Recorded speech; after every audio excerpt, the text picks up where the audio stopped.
तो अब ये सारे रिलेशन जो है वो उस कंडीशन पे बताया जब हम डाइलेक्ट्रिक मटेरियल को इंट्रोड्यूस कराते हैं। बट बाकी इसके अलावा कोई और चेंजेस हो कि हम प्लेट का एरिया चेंज कर रहे हैं या डिस्टेंस को चेंज कर रहे हैं प्लेट्स के बीच की, तो उस कंडीशन पे भी ये सारे रिलेशन जो है वो हम यूज़ करके रिलेशन फाइंड कर सकते हैं। ओके, तो अब इनसे रिलेटेड कुछ इलस्ट्रेशन देखते हैं। जैसे हमें बोला हुआ है इलस्ट्रेशन 26, यहाँ पे हमें बोला हुआ है जो प्लेट का एरिया है वो 4 मीटर स्क्वायर है और जो डिस्टेंस है उनके बीच में वो 0.5 mm है। और जो 100 वोल्ट का जो एक बैटरी सोर्स है ना, एनर्जी सोर्स है वो उसके साथ कनेक्टेड किया है। तो हमें बोला हुआ है कि इनिशियल कंडीशन पे हमारे पास जो कैपेसिटेंस है, चार्ज है और एनर्जी जो स्टोर है वो क्या होगी। ठीक है, अब सेकेंड पार्ट में हमें क्या बोला हुआ है कि ये जो कैपेसिटर है इसके बीच में जो थिकनेस 0.5 mm है ना, मतलब जो इन दोनों का बीच का जो मीडियम है उसमें हमने क्या किया, is inserted inside this capacitor after it has disconnected from the cell, find the answer of part A if K is 3। ठीक है, तो सबसे पहले पार्ट ए के लिए फाइंड करते हैं कि हमारे पास जो रिलेशंस होंगे वो क्या होंगे।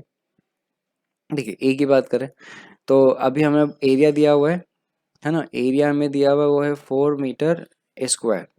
ठीक है, और जो दोनों की भी डिस्टेंस दी हुई है वो है 0.5 mm। तो कैपेसिटेंस अगर बोला है तो कैपेसिटेंस यहाँ पे होगा C is equal to A epsilon not upon D. ठीक है, तो ए की value 4 epsilon not 8.85 into 10⁻⁻12 upon D जो है वो 0.5 mm है तो 10⁻³ और आ जाएगा। तो यहाँ से हमारे पास जो कैपेसिटेंस है उसका रिलेशन आ जाएगा, वो आएगा हमारे पास 7.08 इंटू 10⁻⁻8 फेरेड। ठीक है, सेकेंड इसमें पूछा हुआ है चार्ज, तो चार्ज होगा Q is equal to CV है ना। तो कैपेसिटेंस जो है हमने निकाल लिया है 7.08 इंटू 10⁻⁻8 और पोटेंशियल जो है वो 100, तो ये आएगा 7.08 इंटू 10⁻⁻6 गुलाम, या बोल सकते हैं 7.08 माइक्रो गुलाम। ओके, अच्छा नेक्स्ट इसमें यहाँ पे बात करते हैं कि हमें बोला हुआ है स्टोर्ड एनर्जी, तो stored energy U is equal to half CV square कर देते हैं। तो हाफ C के लिए रिलेशन जो है वो 7.08 इंटू 10⁻⁻8 और V वो है 100 स्क्वायर। ठीक है, तो ये हमारे पास रिलेशन यहाँ से आ जाएगा 7.08 अपॉन 2 इंटू 10⁻⁻4 है ना, यानी कि रिलेशन जो आया वो हमारे पास आया 3.54 इंटू 10⁻⁻4 जूल। ठीक है, तो हमारे पास इतनी एनर्जी जो है वो स्टोर्ड है। तो ये तो इनर्शियल कंडीशन के लिए। अब हमें बोला हुआ है कि जो इन दोनों का मीडियम है उन दोनों के बीच में हमने क्या है के को इंट्रोड्यूस किया है। तो उस कंडीशन पे फाइनल जो हमारे पास ये सारे आंसर होंगे वो क्या होंगे। तो अब बात करते हैं पार्ट बी की। जब हम प्लेट्स जो हैं है ना उनके बीच में एक मीडियम रखते हैं जिसके लिए के जो है हमें 3 दिया हुआ है, बैटरी जो है वो रिमूव की हुई है। तो अब देखिए इस कंडीशन में कैपेसिटेंस जो होगी फाइनल वो हो जाता है हमारे पास के सी नोट के बराबर, इनिशियल कैपेसिटेंस का 3 टाइम। तो 3 इंटू 7.08 इंटू 10⁻⁻8। ठीक है, तो ये हमारे पास आ जाएगा 21.24 इंटू 10⁻⁻8। ओके, तो हमारे पास कैपेसिटेंस जो है उसका रिलेशन ये आ जाएगा। अच्छा, चार्ज की बात करें तो देखिए यहाँ पे फाइनल चार्ज और इनिशियल चार्ज है ना वो बराबर होंगे, है ना। तो यहाँ पे चार्ज के अंदर कोई रिलेशन नहीं आएगा, मतलब चेंज नहीं आएगा, वो आपके पास आएगा 7.08 इंटू 10⁻⁻6 कूलम। ठीक है, अच्छा एनर्जी में तो देखिए फाइनल एनर्जी जो होगी वो इनिशियल एनर्जी से कम होगी और वो बाई के होगी। ठीक है, ये रिलेशन में देखा तो अपॉन के, यानी कि इनिशियल एनर्जी जो है वो हमारे पास है 3.54 इंटू 10⁻⁻4 अपॉन के तो 3 कर दिया डिवाइडेड बाय 3, तो ये हमारे पास आया 1.18 इंटू 10⁻⁻4 जूल। ठीक है, तो ये हमारे पास चेंजेस होंगे। ऐसा एक और क्वेश्चन देखते हैं। देखिए यहाँ से हमें बोला हुआ है कि ए पैरेलल प्लेट कैपेसिटर जो है ना, उसका एरिया जो है वो ए है और दोनों के बीच में सेपरेशन जो है वो डी है, और इसको वी पोटेंशियल पे चार्ज किया हुआ है। If charging battery is then disconnected and plates are pulled apart until their separation is 2D, what is work required to separate the plates।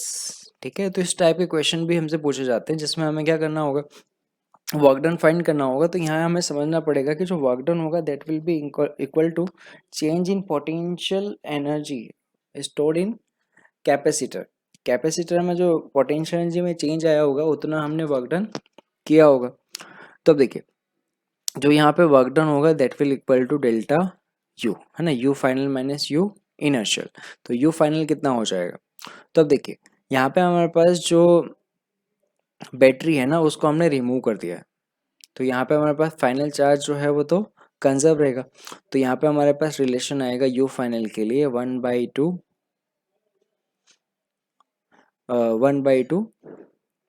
C V square, sorry Q square upon C. ठीक है, तो final charge जो है वो constant है। Okay, और एक minute पहले यहाँ पे एक काम करते हैं, u का रिलेशन अलग से लिख लेते हैं। u इज इक्वल टू हमारे पास आएगा हाफ क्यू स्क्वायर अपॉन सी। सी का रिलेशन जो होता है, और c का रिलेशन यहाँ पे आएगा वो आएगा a epsilon not upon d, यानी d जो है वो ऊपर चला जाएगा, तो ये रिलेशन होगा u के लिए, है ना। तो अब यहाँ से लिख लेते हैं u final minus u initial. तो अब देखिए यहाँ पे अगर हम देख रहे हैं तो देखो चार्ज जो है वो कांस्टेंट है, एरिया कांस्टेंट है, एप्सिलॉन नॉट कांस्टेंट है, चेंज जो है वो d में आ रहा है। तो u final minus u initial जब हम करेंगे तो हमारे पास u फाइनल के लिए आएगा 2d, है ना, डिस्टेंस जो है वो डबल कर दिए, क्यू स्क्वायर, क्यू तो कांस्टेंट ही है, 2a epsilon nought minus D Q square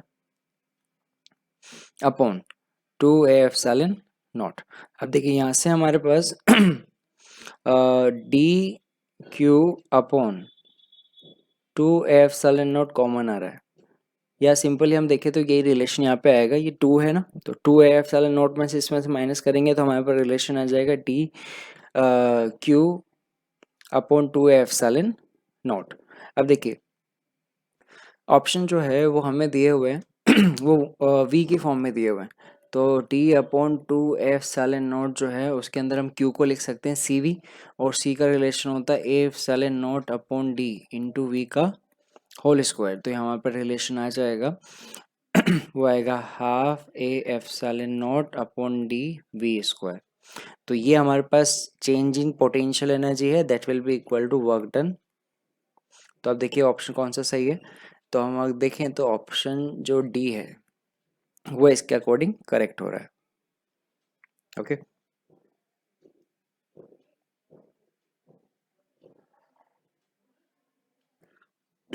तो एग्जाम में कई बार कैपेसिटर के ब्रेकडाउन वोल्टेज से रिलेटेड भी क्वेश्चन पूछे जाते हैं। तो ये ब्रेकडाउन वोल्टेज होता क्या है, तो देखिए अगर हम बात करें किसी कैपेसिटर के लिए, तो जब हम उसके बीच में प्लेट्स के बीच में पोटेंशियल डिफरेंस क्रिएट करेंगे तो उसकी वजह से उस प्लेट्स के बीच में क्या होगा, इलेक्ट्रिक फील्ड जनरेट होगा। तो किसी बैटरी के लिए ब्रेकडाउन वोल्टेज वो मैक्सिमम वोल्टेज होता है जिसके लिए प्लेट्स जो होती हैं, है ना, नॉन कंडक्टिंग होती है, उनके बीच का जो मीडियम है वो नॉन कंडक्टिंग रहता है। पर अगर हमारे पास वोल्टेज की वैल्यू एक लिमिट से ज़्यादा हो जाए तो क्या होगा, तो उस कंडीशन पे जो मीडियम है ना, वो अपनी डाइलेक्ट्रिक स्ट्रेंथ जो है वो खो देता है। तो उस कंडीशन पे जो प्लेट्स होती है उनके बीच में करंट का फ्लो होने लगता है, तो इसको हम बोलते हैं ब्रेकडाउन वोल्टेज।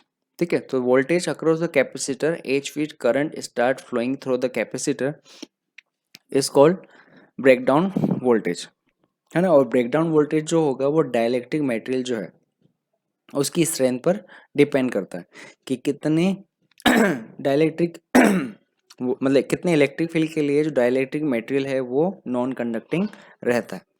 ओके, तो इससे रिलेटेड देखो क्वेश्चन हम देखते हैं।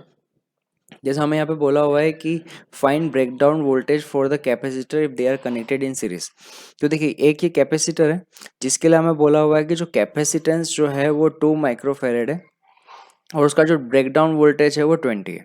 और दूसरा कैपेसिटर है उसके लिए कैपेसिटेंस 4 माइक्रोफेरेड है और ब्रेकडाउन वोल्टेज जो है वो 30 वोल्ट है।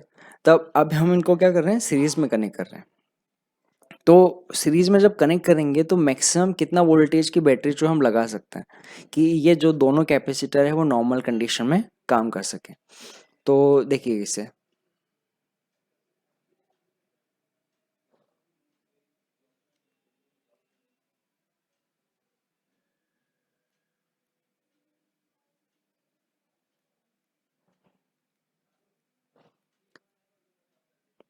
तो हमें फाइंड करना है ये V है ना, ये V कितना होना चाहिए।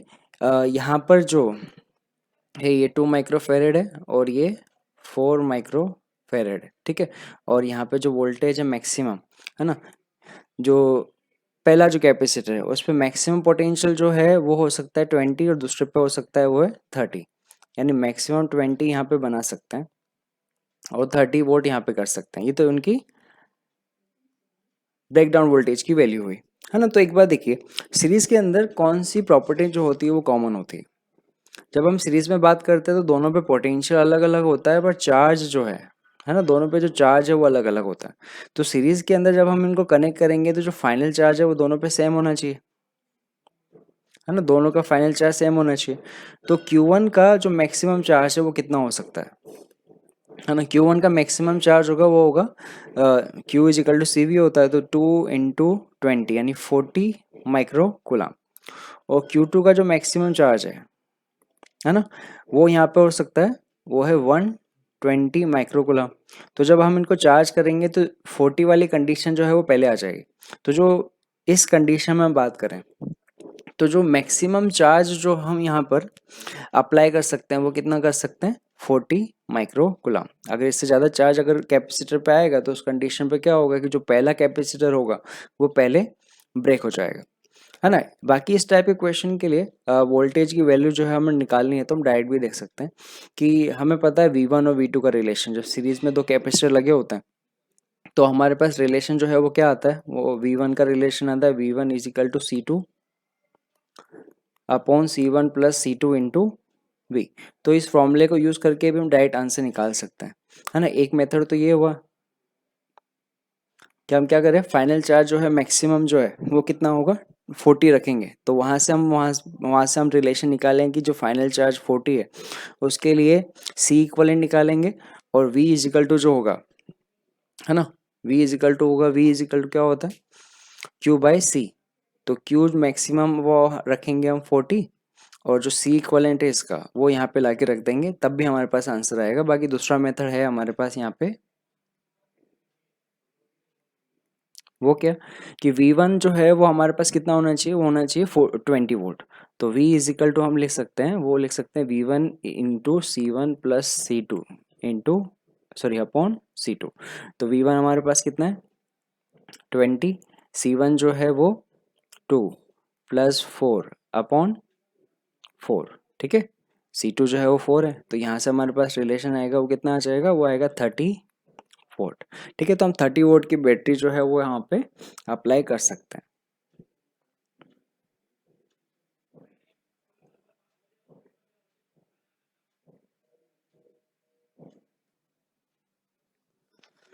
तो अब हम डिस्कस करते हैं आरसी सर्किट को। देखिए अब तक हमने बात की कि कोई सर्किट है उसके अंदर कैपेसिटर लगा हुआ है, बट एक्चुअल में जो सर्किट होता है वो इस तरीके का होता है कि इसमें कैपेसिटर और जो रेजिस्टेंस होते हैं वो दोनों ही होते हैं। सर्किट के अंदर से कैपेसिटर नहीं लगाया जाता, बट हम क्या है कंडीशन मान लेते हैं कि जो रेजिस्टेंस है उसका इफेक्ट जो है वो फुल चार्जिंग की कंडीशन में नहीं होता। तो हम जो अभी तक जितने सर्किट ले रहे थे वो वही कंडीशन थी। अब हम बात करेंगे जब हम कैपेसिटर को किसी रेजिस्टेंस के साथ सीरीज में लगाते हैं तो उस पे जो चार्ज पोटेंशियल और जो करंट है सर्किट के अंदर उनके रिलेशन जो है वो क्या होता है। देखिए अगर t इजिकल टू 0 पे बात करें तो t इजिकल टू 0 पे यहाँ पर कैपेसिटर जो है वो डिस्चार्ज कंडीशन पे, यानी t इजिकल टू 0 पे कैपेसिटर जो है वो उस पे चार्ज 0 होगा, पर जैसे-जैसे हम जब टाइम के साथ देखेंगे, जब स्विच को क्लोज़ किया तो वैसे-वैसे क्या होगा, टाइम के साथ जो होगा इस पे चार्ज जो होगा वो इंक्रीज़ होगा। तो जो चार्ज का रिलेशन जो होता है, इस कैपेसिटर पे जो चार्ज का रिलेशन होगा किसी टाइम t पे, वो हमारे पास रिलेशन होता है q as a function of time t is equal to CV 1 minus e की power minus t upon RC। ठीक है? तो हमारे पास जो कैपेसिटर होता है, कैपेसिटर पे जो चार्ज होता है, वो टाइम के साथ जो है वो इस रिलेशन के अकॉर्डिंग चेंज होता है ना? सी कैपेसिटेंस होता है, वी पोटेंशियल 1 माइनस ई की power minus T upon R C. ठीक है? तो ये हमारे पास रिलेशन होता है चार्ज का। यहाँ अगर हम T is equal to zero time पे देखेंगे, तो टी इजिकल टू जीरो पे रिलेशन क्या मिलेगा, तो हमारे पास क्यू टी जो मिलेगा हमें, है ना, किसी टाइम टी पे अगर हम बात करें इस रिलेशन के लिए, तो देखिए टी इजिकल टू जीरो रखा तो ये आएगा ई की पावर माइनस ज़ीरो, यानी ई की पावर ज़ीरो वन होता है, तो वन माइनस वन हो जाएगा ज़ीरो, तो T is equal to zero पे जो हमारे पास चार्ज आएगा कैपेसिटर पे वो ज़ीरो आएगा। ठीक है? अच्छा, अगर T is equal to infinite पे बात करें, इन्फाइनाइट का मतलब काफ़ी टाइम तक उसे चार्ज किया है, तो उस कंडीशन पे हम रिलेशन देखेंगे तो क्या होगा, तो ई की पावर माइनस इन्फाइनाइट और ई की पावर माइनस इन्फाइनाइट जो होता है ना, वो होता है ज़ीरो। तो यहाँ हमारे पास जो चार्ज आएगा टी इजिकल टू इन्फाइनाइट पे वो आएगा सी वी, और ये वाला जो चार्ज होता है ये मैक्सिमम चार्ज है ना? तो नॉर्मली क्यू नॉट या क्यू मैक्सिमम लिखा जाएगा, तो ये हमारे पास होता है मैक्सिमम चार्ज। अच्छा, किसी टाइम टी पे, है ना, जो टी टाइम है वो अगर हम आर सी लें, अगर, है ना, आर सी जो है उसे हम टाउ से रिप्रेजेंट करते हैं, और ये होता है टाइम कांस्टेंट इसके लिए। तो अगर हम किसी आर सी टाइम पे बोलें तो क्यू जो है वो कितना होगा, तो Q is equal to C V one minus E के power minus R C upon R C. ठीक है? तो ये ई की पावर माइनस वन आ रहा है, ये हो गया C V one minus E की पावर माइनस वन, है ना, यानी कि ये हमारे पास रिलेशन हो गया C V one minus one upon E, यानी C V one minus one upon E one minus 0.37। तो ये हमारे पास जो चार्ज आ रहा है इस टाइम पे वो हमारे पास आ रहा है सी वी 0.67, यानी ये वाला जो चार्ज है वो मैक्सिमम चार्ज का 0.67, यानी कि उसका 67% है। तो इस वाले जो टाइम की बात कर रहे हैं, जिस टाइम पे जो चार्ज होता है कैपेसिटर पे वो मैक्सिमम चार्ज का 67%, यानी 0.67 होता है उसके टोटल चार्ज का, मैक्सिमम चार्ज का, उसे हम बोलते हैं इसका टाइम कांस्टेंट। ठीक है? तो यहाँ पे जैसे हम ग्राफ देख रहे हैं तो इस ग्राफ के अंदर हमारे पास जो चार्ज का वेरिएशन है वो बताया हुआ है टाइम के साथ, और यहाँ पे जो T is equal to R C है ये हमारे पास टाइम कांस्टेंट है। ठीक है? तो देखिए ग्राफ अगर हम यहाँ पे स्टडी करें तो ग्राफ के अंदर क्या देख रहे हैं, टी इजिकल टू जीरो पे चार्ज जीरो है। ठीक है? और चार्ज जो है वो एक्सपोनेंशियली जो है वो इंक्रीज हो रहा है। ठीक है? और कोई टाइम टी पर जो है इसकी वैल्यू क्यू नॉट हो जाएगी, और क्यू नॉट यहाँ पे हमारे पास सी वी के बराबर होगा। ठीक है? यहाँ पर ये T is equal to tau जो है ना, टी इज इक्वल टू यहाँ पर आर सी जो है, इस पर हम देख रहे हैं जो टोटल चार्ज है उसका पॉइंट, एक मिनट,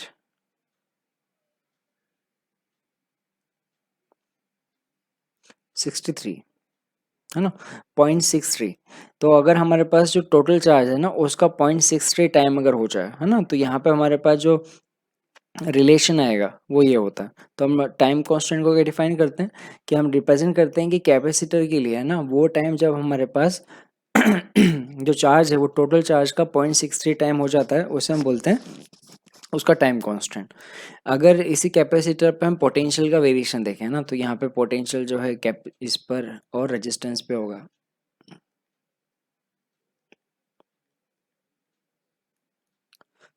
तो उनके रिलेशन क्या होंगे, तो जो कैपेसिटर है, कैपेसिटर पे जो पोटेंशियल का वेरिएशन है टाइम के साथ वो हमें मिलेगा इस रिलेशन से, v is equal to V nought one minus E की power minus T upon R C, है ना। यहाँ पे वी नॉट जो है उस बैटरी का पोटेंशियल है, ये तो हमारे पास है कैपेसिटर पे चार्ज पोटेंशियल। अगर कैपेसिटर की जगह रेजिस्टेंस पे पूछा हुआ है आर, तो आर इज इक्वल टू होगा वी नॉट माइनस VC, यानी VC पे जितना है उसमें V नॉट उसका माइनस कर देंगे, तो ये हमारे पास रेजिस्टेंस पे जो पोटेंशियल ड्रॉप है वो यहाँ से आ जाएगा, वो हमारे पास यहाँ से आएगा, वो होगा V नॉट e की power minus T upon R C. ठीक है, तो ये हमारे पास पोटेंशियल का वेरिएशन है रेजिस्टेंस के लिए और ये कैपेसिटर के लिए। अगर सर्किट में करंट की बात करें तो देखिए किसी भी इंस्टेंट ऑफ टाइम टी पे अगर बात करें करंट का रिलेशन, तो करंट का रिलेशन होगा I is equal to I not E की power minus T upon R C. ये रिलेशन जो है वो वैसे भी हम चाहे तो डिफ्रेंशिएट करके निकाल सकते हैं, वो होता है हमारे पास D Q upon D T. ठीक है, तो ये हमारे पास आएगा क्यू नॉट, डिफ्रेंशिएट हम करेंगे तो डिफ्रेंशिएट का रिलेशन आएगा हमारे पास, वो आएगा, देखिए तो यहाँ से हमारे पास क्यू नॉट जो है वो बाहर आएगा डी अपॉन डी टी, है ना, 1 माइनस सी की power minus T upon R C, है ना। तो इसके डिफ्रेंशिएशन हमें क्या मिलेगा, क्यू नॉट। ठीक है, यहाँ पे 1 का डिफ्रेंशिएशन 0 और ये हमारे पास मिलेगा minus minus plus 1 upon R C E की power T upon R C, और जो Q nought upon R C जो है उसे हम आई नॉट लिखते हैं, तो आई नॉट है यहाँ पे maximum charge E minus T upon R C. तो ये हमारे पास है करंट का वेरिएशन विद टाइम। ठीक है, ये पोटेंशियल का। अच्छा, एक और चीज़ याद रखना कि जो पोटेंशियल का वेरिएशन है वो वैसा ही है जैसे चार्ज का वेरिएशन है। ठीक है, वहाँ पे क्यू नॉट था और यहाँ पे वी नॉट है। ये तो हमारे पास है चार्जिंग वाली कंडीशन। जब हम कैपेसिटर की बात कर रहे हैं तो कैपेसिटर में चार्जिंग की कंडीशन है ना, अगर वहाँ से हम ऐसा करें कि जो कैपेसिटर है उसको सर्किट जहाँ पे हमने चार्ज कंडीशन में देखा था उस चार्ज कैपेसिटर को अब एक रेजिस्टेंस से कनेक्ट कर दें, तो उस कंडीशन में क्या होगा। तो देखिए पहले कंडीशन में तो एक बैटरी सोर्स था, पर जब हम डिस्चार्जिंग की बात करते हैं तो उस कंडीशन में होता क्या है कि बैटरी जो होती है उसमें एनर्जी जो स्टोर होती है वो अब सर्किट के अंदर सप्लाई होती है, यानी अब कैपेसिटर जो है वो खुद एक बैटरी की तरह एक पोटेंशियल सोर्स की तरह बिहेव करता है जिसका पोटेंशियल वी होता है। तो अब कैपेसिटर जब सर्किट के अंदर करंट फ्लो कराएगा तो उसका चार्ज जो है वो चेंज होगा, तो यही रिलेशन है हमारे पास। तो इनर्शियली जब हम इसको रेजिस्टेंस आर से कनेक्ट करते हैं तो सर्किट के अंदर करंट जो है वो आई है, तो जो उसका चार्ज है वो टाइम के साथ जो डिक्रीज हो रहा है तो उसका रिलेशन अगर हम देखें तो वो क्या होगा, वो होगा Q is equal to Q not E minus T upon R C, जहाँ पर हमारे पास क्यू नॉट जो होगा, है ना, क्यू नॉट होगा मैक्सिमम चार्ज होगा सी वी नॉट जो स्टार्टिंग में उसका पोटेंशियल था वो। ठीक है, तो ये वाला चार्ज जो है वो टाइम के साथ इस तरह से डिक्रीज होगा। इसमें भी रिलेशन दे सकते हैं, जब टी इज इक्वल टू 0 होगा तो चार्ज मैक्सिमम होना चाहिए, वो होगा क्यू मैक्स और वो क्यू नॉट के बराबर होगा।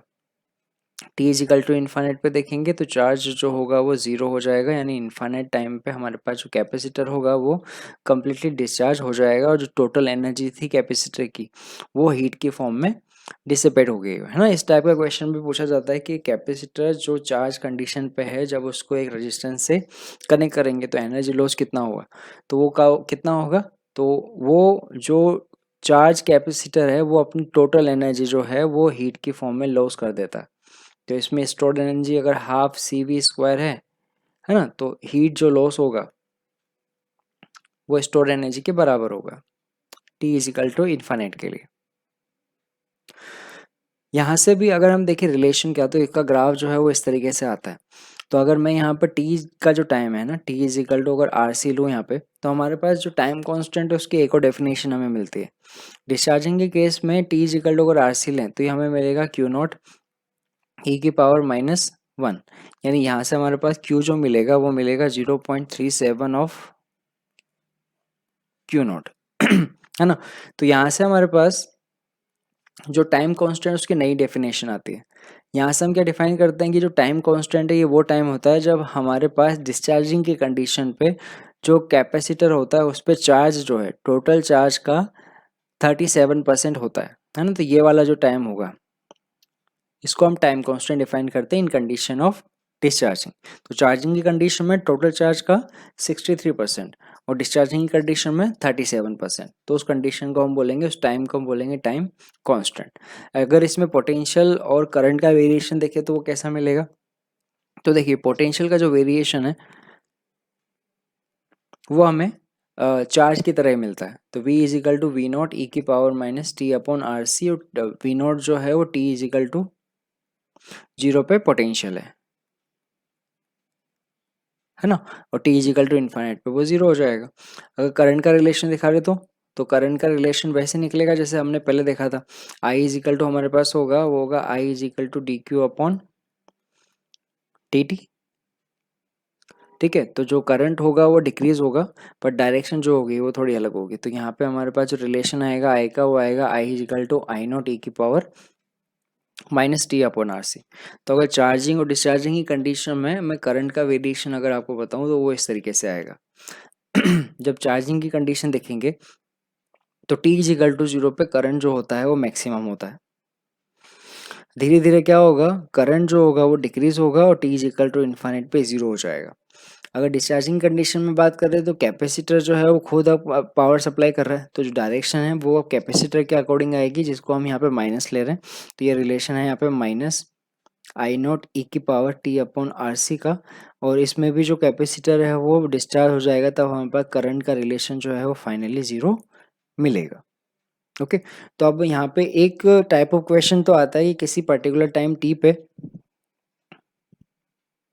जो करंट है, पोटेंशियल है या चार्ज, उसका वेरिएशन क्या होता है। इसमें सबसे इंपॉर्टेंट टाइप ऑफ क्वेश्चन आते हैं T is equal to 0, T is equal to infinite पे, है ना। जो टाइप ऑफ क्वेश्चन बनते हैं वो इस तरीके से बनते हैं। तो इसको हम यहाँ पे अलग से थ्योरी में डिस्कस कर लेते हैं। देखिए, इस टाइप के क्वेश्चन जो है वो कॉमनली पूछे जाते हैं। अगर हम यहाँ पे देखें तो t इज इक्वल टू 0 पे और t is equal to infinite पे जो हमारा आरसी सर्किट है वो कैसा बिहेव कर रहा है। जब हम t इज इक्वल टू 0 पे देखते हैं तो हमने देखा t इज इक्वल टू 0 पे जो हमारे पास कैपेसिटर है उस पर चार्ज जो है वो 0 है, कैपेसिटर पे जो पोटेंशियल है वो 0 है। ये वो वाली कंडीशन होती है जब हम ये चीज़ देखेंगे जो कैपेसिटर है उसका इफेक्ट 0 है। यानी t इज इक्वल टू 0 पर अगर हम देखें तो जो कैपेसिटर होता है वो एक सिंपल वायर की तरह बिहेव करता है। मीन्स अगर हम कैपेसिटर को शॉर्ट सर्किट कर दें तो ये वो वाली कंडीशन होती है। तो t इज इक्वल टू 0 पे जब हम सर्किट को देखेंगे तो ये इस तरीके से होता है जैसे कि हमने ये क्या, जो कैपेसिटर है उसको हमने डिस्चार्ज कर दिया। तो इस कंडीशन पे हमारे पास जो करंट है वो मैक्सिमम होगा, वो होगा E बाई आर के बराबर। इस कंडीशन में सर्किट जो है उसके अंदर करंट फ्लो होगा और वो रेजिस्टेंस की वजह से होगा, और इस कंडीशन पे जो करंट आएगा वो यहाँ पर आएगा, वो आएगा E अपॉन आर के बराबर। ये तो हमारे पास t इज इक्वल टू 0 वाली कंडीशन है। फिर हम क्या देखते हैं, धीरे धीरे जब यहाँ पर सर्किट के अंदर करंट फ्लो होता है तो जो कैपेसिटर है उस पे चार्ज जो है वो आने लगता है, जिसकी वजह से अब जो इसमें पोटेंशियल डिफरेंस है वो 0 नहीं होगा, और ये जो पोटेंशियल है VC वो अब क्या हो रहा है, टाइम के साथ इंक्रीज हो रहा है। जब t is equal to infinite पे देखेंगे तो हम क्या देखेंगे, जब t is equal to infinite होगा तो उस कंडीशन पे जो कैपेसिटर पे मैक्सिमम जो चार्ज आ सकता है, मैक्सिमम चार्ज कितना होगा, कैपेसिटेंस C है, और मैक्सिमम जो पोटेंशियल हो सकता है जब रेजिस्टेंस ये लगे हुए हैं वो कितना हो सकता है, E के बराबर, है ना। यानी कि ये हमारे पास मैक्सिमम चार्ज की कंडीशन आ गई, यानी इससे ज़्यादा हम चार्ज दे नहीं सकते, और जो मैक्सिमम पोटेंशियल आ सकता है यानी वी मैक्स जो VC जो हो सकता है वो कितना होगा, वो E होगा। तो ये वाली कंडीशन में हम देखें तो कैप जो हमारा सर्किट होता है ना, वो एक इनफाइनाइट रेजिस्टेंस शो करता है। रेजिस्टेंस जो होता है वो क्या शो करेगा, वो इनफाइनाइट शो करेगा, मतलब ऐसा कि जो हमने सर्किट जो है वो ब्रेक कर दिया है। तो हमारे पास इस कंडीशन पे है ना, जब हमारे पास ये T is equal to infinite condition होती है तो उसमें हम क्या देखते हैं कि यहाँ पे जो पोटेंशियल है वो बैटरी के बराबर है। ठीक है, तो इस कंडीशन पे हमारे पास करंट जो है वो 0 आता है, चार्ज जो है वो मैक्सिमम आता है। इस कंडीशन में चार्ज 0 था, इस कंडीशन में चार्ज जो है वो मैक्सिमम होगा, वो होगा CE के बराबर, और इसमें करंट जो है वो 0 हो चुका होगा। यानी इस कंडीशन पे जो हमारा सर्किट है वो ओपन सर्किट की तरह बिहेव करता है। ओपन सर्किट मतलब अब करंट की वैल्यू 0 है, इसमें कोई भी करंट फ्लो नहीं होगा, और इसमें रेजिस्टेंस जो होगा वो इन्फाइनाइट शो होगा, करंट की वैल्यू 0। और इस कंडीशन में क्या होगा, हम ऐसे देखेंगे कि जो हमने कैपेसिटर है उसको हमने शॉर्ट सर्किट कर दिया, वहाँ पे उसका कोई इफेक्ट नहीं होता। तो अब हम यहाँ पर हम देखेंगे इससे रिलेटेड कुछ क्वेश्चन सब। तो देखिए, अभी जो हमने पॉइंट्स पढ़े उनको इलस्ट्रेशन से समझते हैं, है ना। अभी हमने पॉइंट पढ़ा T is equal to zero पे और T is equal to infinite पे। तो capacitor T is equal to zero पे जीरो रेजिस्टेंस देता है और T is equal to infinite पे इनफाइनाइट रेजिस्टेंस देता है। तो ये चीज़ याद रखनी है हमें। तो हमें बोला हुआ सर्किट जो है वो कैपेसिटर जो है उसमें कनेक्टेड है अनचार्ज कंडीशन पे। तो बताइए जस्ट आफ्टर स्विच जब हम क्लोज करेंगे तब हमारे पास सर्किट में करंट कितना होगा, और आफ्टर लॉन्ग टाइम यानी T is equal to infinite पे हमारे पास सर्किट के अंदर करंट कितना होगा। तो सबसे पहले हम देखते हैं T is equal to zero पे ए कंडीशन के लिए। तो जब इनर्शियली कंडीशन पे देखेंगे तो देखिए हमारे पास सर्किट जो है वो कुछ इस तरीके से हो जाएगा। T is equal to zero पे यहाँ पे पोटेंशियल जो है वो 10 है। तो हमारे पास जो कैपेसिटर है ना, कैपेसिटर पे जो पोटेंशियल है वो तो जीरो है। तो हम उसे हटाकर सिंपल एक वायर यूज कर सकते हैं। तो अब सर्किट के अंदर जो करंट है वो इस रेजिस्टेंस की वजह से फ्लो होगा, है ना। तो यहाँ पे रेजिस्टेंस के अंदर जो करंट है तो आई इज इक्वल टू होता है V upon R. Potential difference जो है रेजिस्टेंस वो 10 है और रेजिस्टेंस की वैल्यू 2 है। तो यहाँ पे आई जो फ्लो होगा T is equal to zero पे वो होगा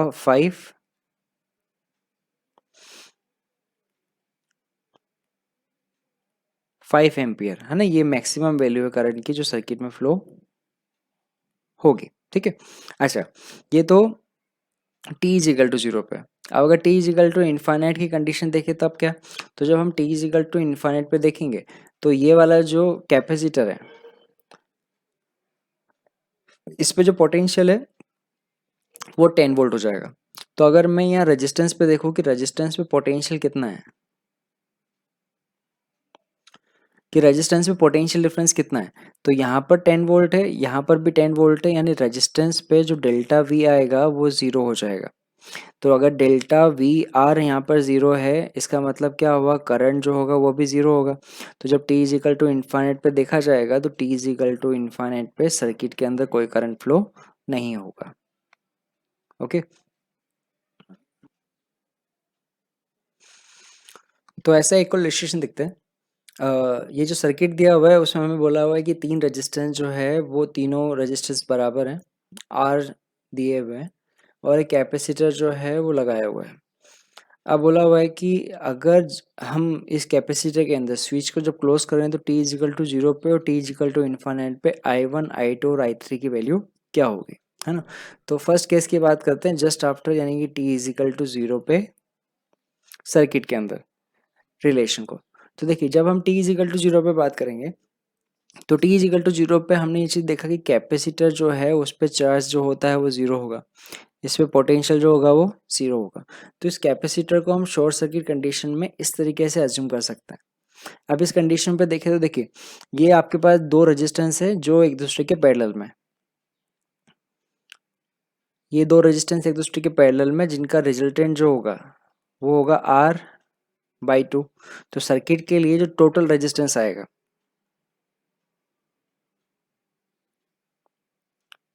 ये होगा आर, ये होगा आर बाई टू, यानी जो टोटल फाइनल रेजिस्टेंस होगा उनका वो होगा 3R/2। और ये पोटेंशियल जो है वो ई है ना। तो यहाँ पर जो सर्किट के अंदर करंट फ्लो होगा I1, I1 यहाँ से आ जाएगा, I1 is equal to E upon R होगा, ई अपॉन 3R/2। तो ये हमारे पास I1 का रिलेशन आ जाएगा। देखिए I1 जो है वो यहाँ से आ गया, यहाँ से रेजिस्टेंस जो है ना, दोनों रेजिस्टेंस बराबर है तो जो करंट है वो इक्वली डिवाइड होगा। यानी अगर इस सर्किट के अंदर देखें कि अगर करंट का फ्लो जो है वो यहाँ पे अगर आई है तो आई बाई टू इधर होगा, आई बाई टू इधर होगा, है ना। तो यहाँ से हम देखेंगे कि I two equal to I three is equal to I one by two होगा, that is equal to E upon 3R। ये हमारे पास है T is equal to zero वाली कंडीशन पे, है ना। तो ये हमारे पास करंट डिस्ट्रीब्यूशन के according I two I three आ गए और आई वन जो है वो टी इजिकल टू जीरो पे रिलेशन है, ठीक है। अब ऐसे देखते हैं टी इजिकल टू इन्फाइनाइट पे। तो जब टी इजिकल टू इन्फाइनाइट पे देखेंगे तो सर्किट जो है वो कुछ इस तरीके से, और कैपेसिटर पे देखेंगे तो कैपेसिटर पे जो मैक्सिमम पोटेंशियल हो सकता है जो सी एंड डी के बीच में होगा, है ना, वो यहाँ पे आ जाएगा। वीसी जो होगा यहाँ पे वो वी सी डी के बराबर हो जाएगा, यानी इसमें अब जो है वो करंट का फ्लो नहीं होता, यानी इस कंडीशन पे हम सर्किट जो है वो यहाँ से ब्रेक मान सकते हैं, यानी कि इस कंडीशन पे सर्किट के अंदर करंट फ्लो होगा ही नहीं, यानी यहाँ से हमें डायरेक्ट मिल जाएगा कि जो I2 होगा वो ज़ीरो होगा। रीज़न ये होता है कि T is equal to infinite पे जो रेजिस्टेंस ऑफर करता है एक कैपेसिटर वो इन्फाइनाइट होता है, यानी सी डी के अंदर तो कोई करंट फ्लो होगा नहीं, तो I2 की वैल्यू ज़ीरो होगी, यानी यहाँ से हमें I1 और I2 जो होंगे वो दो सॉरी I1 और I3 जो होंगे वो बराबर मिलेंगे, और वो कितनी वैल्यू होगी, तो अब यहाँ से हम सर्किट देखेंगे अगर, तो ये रेजिस्टेंस R और ये रेजिस्टेंस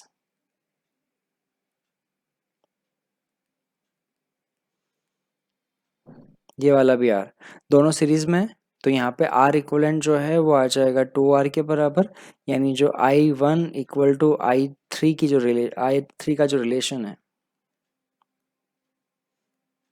वो हमें मिलेगा E/2R।